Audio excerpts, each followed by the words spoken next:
Hello नमस्कार दोस्तों, मैं CA Karambir Lathwal, chartered accountant, vice president tax bar association Gohana Mudrika plus के सभी दर्शकों को नमस्कार करता हूं। मैं आज आपसे डिस्कस करूंगा यदि किसी बिजनेसमैन की डेथ हो जाती है, वो चाहे कोविड की वजह से हो या किसी दूसरी बीमारी से हुई हो या किसी एक्सीडेंट में हुई हो, और उस बिजनेसमैन का अपना एक बिजनेस है और वो जीएसटी के अंदर रजिस्टर्ड है, तो उसकी डेथ के बाद उसके कानूनी उत्तराधिकारी के सामने ये समस्या होती है कि वो उस बिज़नेस को अपने नाम से किस तरीके से ट्रांसफ़र करवाए। तो इसके बारे में मैं आज आपको बताऊंगा कि उसने क्या क्या स्टेप लेने चाहिए, यानी कि उसने क्या क्या करना चाहिए ताकि उसका वो बिज़नेस है उसके नाम से ट्रांसफ़र हो जाए। तो आइएगा हम अपना डिस्कशन शुरू करते हैं। सबसे पहले तो मैं आपको बताऊंगा कि जिस भी बिजनेसमैन की डेथ हुई है उसका कानूनी उत्तराधिकारी अपने प्रॉपर ऑफिसर यानी कि जीएसटी ऑफिसर के सामने उससे जाके मिलेगा और एक एप्लीकेशन देगा। उस एप्लीकेशन में वो बताएगा कि मेरा ये रिलेटिव था और ये इसकी इस वजह से डेथ हो गई और इसके नाम से ये जीएसटीएन नंबर चल रहा था और इस नाम से वो अपना बिजनेस फलाने स्थान पर रन कर रहे थे। अब मैं उनका कानूनी उत्तराधिकारी हूँ। अब मैं अपना पूरी डिटेल देगा, नाम, address, mobile number, email ID वो इसके अंदर बताएगा और उसके साथ साथ एप्लीकेशन के साथ वो डेथ सर्टिफिकेट लगाएगा, अपने केवाईसी में आधार कार्ड, पैन कार्ड की कॉपी और एक फ़ोटो साथ में लगाएगा। और उसके साथ सबसे जो ज़रूरी है वो है कानूनी उत्तराधिकारी का सर्टिफिकेट, जो वो अपने किसी भी अधिकृत अधिकारी से लेगा। वो सब रजिस्ट्रार से ले सकता है, किसी बैंकर से ले सकता है या अपना एक एफिडेविट उस अधिकारी के सामने प्रस्तुत करेगा। फिर क्या करेगा, जो प्रॉपर ऑफिसर है जीएसटी कानून के अंतर्गत, वो ऑफिसर अपनी इंक्वायरी करके उस कानूनी उत्तराधिकारी को, जो आदमी एक्सपायर हो चुका है, जो बिजनेसमैन एक्सपायर हो चुका है, उसके प्रोफाइल में जाके अथोराइज सिग्नेचरी ऐड कर देगा। अथोराइज सिग्नेचरी ऐड करने के बाद जो कानूनी उत्तराधिकारी व्यक्ति है वह जीएसटी पोर्टल पर जा कर के उस मृतक व्यक्ति के बिजनेस का जो भी जीएसटी पोर्टल पर जो आईडी पासवर्ड जो कानूनी उत्तराधिकारी ने मेल के थ्रू प्राप्त किया है, नया आईडी यूज़र आईडी और पासवर्ड, उसके थ्रू उसको ओपन करेगा और जो भी उसकी डेथ तक, यानी कि उस व्यक्ति की डेथ तक, जो एक्सपायर हो चुका है व्यक्ति, उसकी डेथ तक जितने भी रिटर्न्स ड्यू हैं, चाहे वो मंथली रिटर्न हो सकती है, जीएसटीआर 1, 3B या फिर और कोई अन्य रिटर्न, उनको फाइल करेगा और जो दे टैक्स बनता है उस टैक्स को उस कानूनी उत्तराधिकारी ही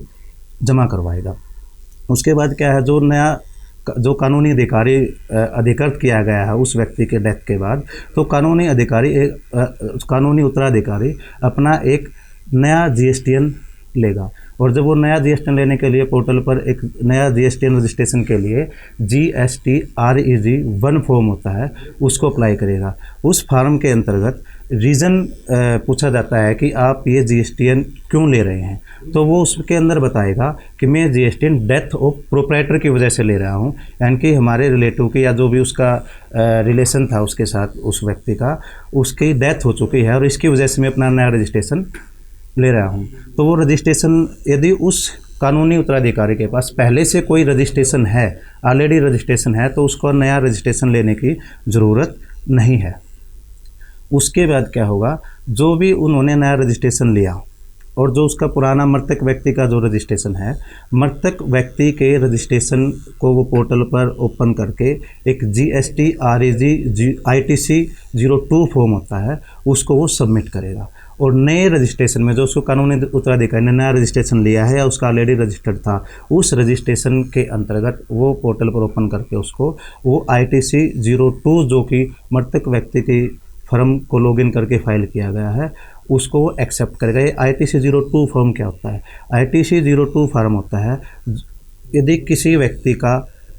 जीएसटीएन पोर्टल पर इलेक्ट्रॉनिक क्रेडिट लेजर के अंतर्गत कोई ITC है, अवेलेबल है, उपलब्ध है, वो बचा हुआ है, यानी कि वो ITC उसने वो टैक्स जो है सरकार से लेना है और वो बिजनेसमैन हो गया एक्सपायर, तो उसके एक्सपायर के बाद वो ITC नई फर्म के अंतर्गत जो कि नया नंबर लिया गया है उसमें ट्रांसफ़र करना होता है, तो वो ITC उसके अंदर ट्रांसफ़र हो जाएगा। उसके बाद क्या करेगा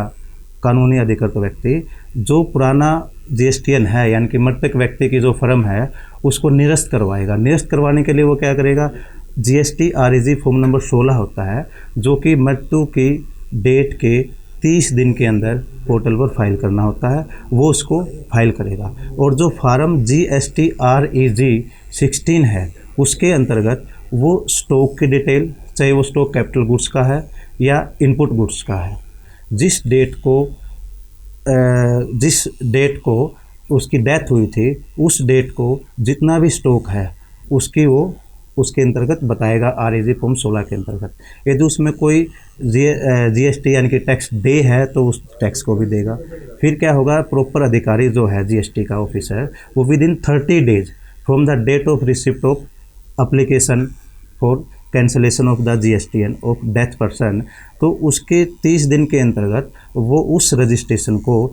GST-REG 19 फॉर्म के अंतर्गत उसका कैंसलेशन देगा, या फिर उसका कैंसलेशन को कैंसिल करने के लिए, रिजेक्ट करने के लिए विद रीज़न एक ऑर्डर देगा। ठीक है। उसके बाद कैंसलेशन होने के बाद 90 दिन के अंदर यानी कि 3 महीने के अंदर अंदर कानूनी उत्तराधिकारी जो फर्म कैंसिल हुई है यानी कि डेथ पर्सन की जो फर्म थी या जो बिजनेस था उसके बारे में एक एनुअल रिटर्न जो REG 10 होती है उसको फाइल करेगा। और उसको फाइल करने के बाद जो है प्रॉपर तरीके से उसका जो पुराना जो GSTN है वो कैंसिल मान लिया जाएगा। उसके बाद भी यदि पुराने GSTN में डेथ पर्सन का जो फर्म है उसके अंदर किसी भी वजह से वो चाहे फॉर्म नंबर 16 के अंतर्गत कोई टैक्स की लायबिलिटी ड्यू बनती है या फिर एनुअल फाइनल रिटर्न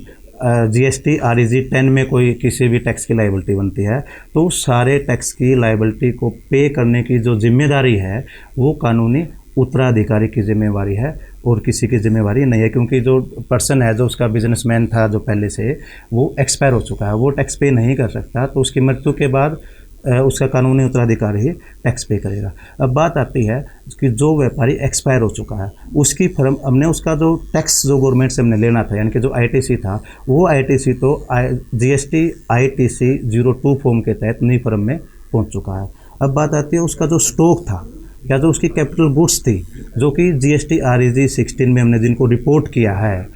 उस गुड्स को और कैपिटल गुड्स को किस तरीके से ट्रांसफ़र किया जाएगा, क्या उन पर पुरानी फर्म से जब वो नई फर्म में ट्रांसफ़र होगी क्या उस टाइम पर कोई टैक्स पे होगा या नहीं होगा। इसके लिए मैं आपको बता दूं कि GST कानून के अंतर्गत एक प्रावधान दिया गया है, यदि किसी भी बिज़नेस को हम दूसरे बिज़नेस में ट्रांसफ़र करते हैं एज ए गोइंग कंसर्न, यानी कि वो पहले भी बिज़नेस चालू था और ट्रांसफ़र होने के बाद वो बिज़नेस चलता रहेगा, तो उस केस में इस सप्लाई को as a going concern supply को सप्लाई नहीं माना जाता। यानी कि GST कानून के अंतर्गत जब उसको सप्लाई ही नहीं माना गया तो उस पर टैक्स पे करने की तो बात ही नहीं उठेगी। ठीक है। तो उसका जो टैक्स जो उसकी जो भी क्लोजिंग स्टॉक है या फिक्स एसेट्स हैं वो नए बिजनेस के अंदर ऑटोमेटिक ट्रांसफ़र हो जाएगी। तो इस केस में मैं एक बात और बता दूँ, हमें एक CA से एक सर्टिफिकेट भी लेना होगा कि जो उनका जो बिज़नेस ट्रांसफ़र हुआ है यानी कि due to death of proprietor, जो नए SSC के उसके कानूनी उत्तराधिकारी के पास जो बिज़नेस का है जो गोइंग कंसर्न, तो CA जो है अपने सर्टिफिकेट इशू करेगा कि जो ये बिज़नेस ट्रांसफ़र हुआ है या एज ए गोइंग कंसर्न हुआ है। तो business transfer as a going concern के कई तरीके हो सकते हैं।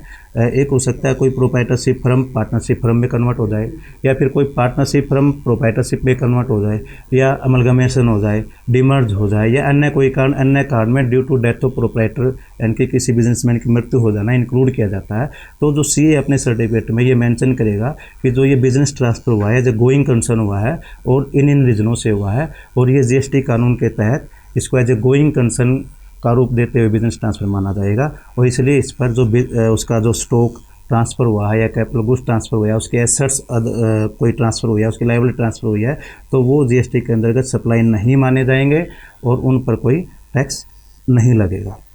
ठीक है। एक बात और मैं आपको बता दूं, यदि जो बिजनेसमैन एक्सपायर हुआ है यदि वो कंपोजिशन स्कीम के तहत रजिस्टर्ड था GST कानून के अंतर्गत, तो उस टाइम पर ये जो ITC 02 फॉर्म है ये फाइल करने की कोई ज़रूरत नहीं रहेगी। तो ये था एक प्रोसेस जिसके तहत हम यदि कोई